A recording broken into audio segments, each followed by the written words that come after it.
뉴스 속 경제 이슈는 더 쉽고 깊게, 최신 고용 동향은 더 빠르게 전해드리는 고용브리핑 365 시간입니다. 김장현 기자와 함께하겠습니다. 안녕하세요. 오늘 어떤 이슈 준비하셨나요? 네, 하늘의 별 따기에 대해서 오늘 이야기해 보려고 합니다. 도대체 무슨 이야기냐 싶으시죠?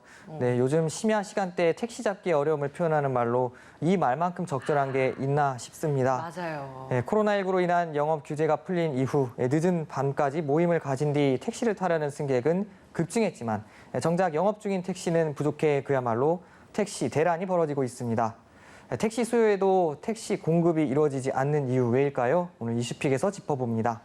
맞아요. 저도 약속 끝나고 택시 잡으려고 했는데 정말 고생했던 기억이 최근에 있어요. 아니, 그 많던 택시들 다 어디로 간 건가요?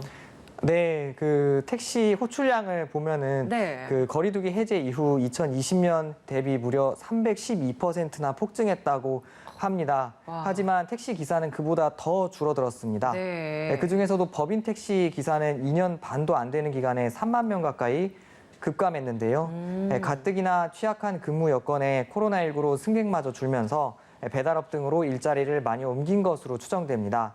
그런데 택시 호출량은 급증해 고령화된 택시 기사들이 심야 운행을 꺼리는 것도 원인으로 지목되고 있습니다. 아, 코로나 이후에는 택시 기사들의 나이 연령대가 더 올라간 거군요. 네, 그 말씀하신 것처럼 이제 실제 그 전국 택시 기사 중 65세 이상 고령층은 41%에 이르고 서울의 경우 절반에 가까운 47%에 달합니다. 여기에 일부 택시 기사들이 택시 앱을 악용해 장거리 승객만 골라받는 불법 행위도 택시 승차난을 가중하고 있습니다. 1시간 이상 되는 장거리 승객만 주로 받다 보니 택시의 회전율은 낮아지고 대기하는 승객은 더 많아질 수밖에 없는 상황인 겁니다. 아니, 근데 이런 택시 대란 심야에는 좀 많이 있어 왔어요. 코로나 이전에도. 근데 요즘에는 한낮에도 웃돈을 줘야만 택시를 잡을 수 있는 그런 정도라고 하니까 이건 정말 문제 아닌가 싶어요. 네, 맞습니다. 그 지적해 주신 것처럼 예전에는 이제 막차 시간에만 이제 택시 잡기가 어려웠는데 네. 요새는 모든 시간대가 택시 부족 현상입니다. 그렇다 보니 이제 웃돈을 주고 택시를 호출하는 매뉴얼을 자주 선택한다는 분이 많은데요. 사실 이조차도 바람 맞는 경우가 또 허다하다고 합니다. 특히 젊은 인구가 몰리는 주요 상권의 경우 밤에는 택시 승차가 어려워 새벽에 대중교통 운행이 시작되는 시간까지 기다리는 이들마저 생겨나고 있을 정도입니다. 아, 네. 그래서 택시 회사들 계속해서 뭐 여러 가지 인센티브를 제공하면서 인력 충원을 하려고 한 걸로 알고 있는데 지금 상황이 계속 이런 걸 보면 그게 잘 해결이 안 된 건가 봐요. 네, 지적해 주신 것처럼 이제 고용부에서 이제 올 상반기 직종별 그 미충원 인원을 조사를 해봤습니다. 네. 미충원 인원은 이 사업체가 적극적으로 구인을 했음에도 채용하지 못한 인원을 의미하는데요. 네. 운전과 운송직이 전체 업종 중 가장 많았습니다. 운전과 운송직의 미충원율은 41.1%에 달했습니다. 이렇다 보니까 정부에서는 좀 숨통을 트여주는 대책으로 합승을 허용하게 됐어요. 원래는 합승이 이게 또 허용이 안 됐었잖아요. 근데 주변에서 실제로 좀 합승을 해서 택시를 이용했다라는 사람은 본 적이 없는 것 같아요. 이건 왜 그런 거죠? 네, 맞습니다. 지난달부터 이제 개정안 시행을 통해서 네. 앱을 통해 호출하는 플랫폼 택시에서 합승을 이용할 수 있게 됐는데요. 이마저도 현재는 일부 소규모 플랫폼에서만 이용할 수 있다고 합니다. 네. 예약할 땐 본인 확인 후에 합승을 선택할 수가 있고요. 승객 모두가 합승을 선택한 경우에만 합승이 이뤄지고 플랫폼은 모든 승객에게 합승, 상대의 탑승 시점과 위치, 좌석 정보까지 미리 알려야 하는데요. 요금은 전략되고 기사들로서는 수익을 올릴 수 있겠지만 합승에 대한 거부감이 여전히 있는 상황에서 별다른 효과를 내지 못하는 것 같습니다. 네, 기존의 택시 기사분들 가장 큰 문제로 지적했던 게 바로 낮은 요금제, 이 요금 문제였습니다. 이건 어떻게 해결되고 있나요? 네, 맞습니다. 이 낮은 요금 문제를 해결하기 위해서 네. 정부가 탄력 요금제를 허용하고 나섰습니다. 택시가 너무 안 잡혀서 돈을 더 내고 프리미엄 택시를 부르려다가 탄력 요금이라고 평소에 4배를 더 내라고 해서 깜짝 놀랐던 분들도 꽤 있으실 것 같은데요. 맞아요. 일반 택시는 심야에 외국인 손님을 태우고 시외로 나가도 할증은 최대 40%에 그치지만 모빌리티 앱의 대형 고급 택시는 수요에 따라 300% 할증된 탄력 요금이 적용되는데요. 문제는 이런 혜택으로 프리미엄 택시로 갈아타는 기사들이 많아지면서 일반 택시 기사 수는 더 줄어들었다는 겁니다.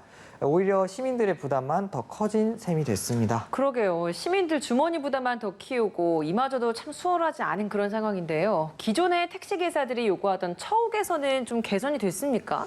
네, 택시 업계에서 계속 요구하는 그 처우 개선이 이뤄져야 이제 다시 택시 공급이 원활해진다고 업계에서는 계속 강조를 하고 있는데요. 네. 그래서 이제 기사들 수입을 보장해 주려고 산업금 제도를 폐지하고 월급제를 도입했는데 이마저도 한계가 있었습니다. 택시 업계가 따로 운송 수입 기준금이라는 걸 만들었기 때문인데요. 하루 회사에 입금해야 하는 일정액으로 이를 못 채우면 나중에 월급에서 제한은 꼼수를 썼다고 볼 수도 있겠습니다. 참 이래저래 다양한 방법을 시도는 하고 있지만 그게 근본적인 해결책이 되지 않는 것 같다는 생각이 듭니다. 그렇다면 다른 고수익 일자리를 찾으려고 떠났던 택시 기사들이 돌아올 수 있는 진짜 방법은 없을까요? 네, 그 말씀해 주신 것처럼 이제 가장 이제 쉽고 단순한 방법은 요금 인상이라고 볼 수 있을 것 같습니다. 기본 요금 3,800원을 대폭 올려야 한다는 게 택시 사업자들의 논리인데요. 하지만 택시비는 공공요금처럼 관리하는 정부 입장에선 받기 힘든 조건이라고 합니다.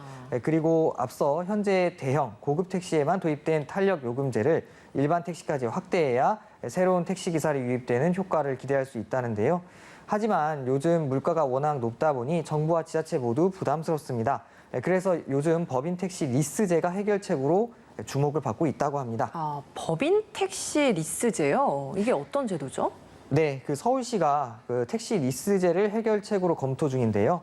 택시 법인이 가진 택시 차량과 운송 사업 면허를 택시 운전 경력자들에게 빌려줘 택시 운전을 할 수 있도록 허용하겠다는 겁니다. 운행되지 못하고 세워져 있는 택시는 늘고 있지만 이를 운전할 기사는 모집하기 어렵다는 운수업계 요구를 반영한 겁니다. 하지만 이마저도 결론이 쉽지만은 않아 보입니다. 큰 틀에서 보면 당장 이 리스제를 도입하면 택시 부족 현상 어느 정도 해결할 수 있을 것 같은데 어떤 부분이 쉽지 않은 거죠? 예, 그 말씀하신 것처럼 이제 현행 여객 자동차 운수 사업법이 면허 대여를 금지하고 있는 데다 기존 개인 택시 기사들도 반발하고 있습니다. 택시 업계의 죽이기로 전락해 생존권을 침해한다며 택시 리스제 전면 철회를 촉구하고 있는데요. 택시 대란을 해결할 수 있는 대안이 아니라 오히려 택시 업계를 양분하고 택시 면허제도 법질서 붕괴를 초래해 결국 택시 업계의 죽이기로 전락할 수밖에 없다는 겁니다. 이런 팽팽한 입장 차로 넘어야 할 산이 아직 많은 겁니다. 네. 택시 승차난에 각종 대책이 쏟아지고 있지만 글쎄요, 오히려 더 답답해진 상황입니다. 운행 택시 수 부족이라는 근원적인 문제 해결을 위해서 정부와 노사 관계자 모두가 머리를 맞대고 고민해봐야 할 것 같습니다. 오늘도 김장현 기자와 함께했습니다. 고맙습니다. 감사합니다. 지금까지 고용브리핑 365였습니다.